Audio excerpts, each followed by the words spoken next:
Kailangan nating pag-usapan ang laro na iniregalo sa atin ni Pedri laban sa Osasuna. Gaano ba kahalaga na nasa magandang kondisyon ang batang ito at hindi na siya muling ma-injure kahit isang beses man lang? Napakahalaga ng season na ito para sa laro ng team na ito.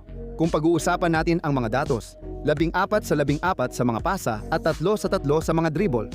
Kung iisipin na pumasok lang siya bilang substitute at sandali lang siyang naglaro, ayos na yon. Sa mga larawang ito, kitang-kita ang galing ni Pedri na makaalis sa mga pressure ng 3 o 4 na kalabang manlalaro.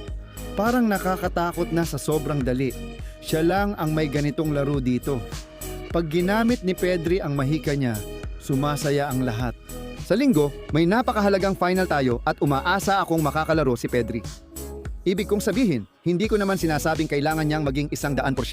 Okay, basta makarating lang siya. Makikita natin ang isang Barca na ibang-iba ang ipapakita. Sobrang saya ko na makita siyang bumalik sa laro at sa ganitong antas.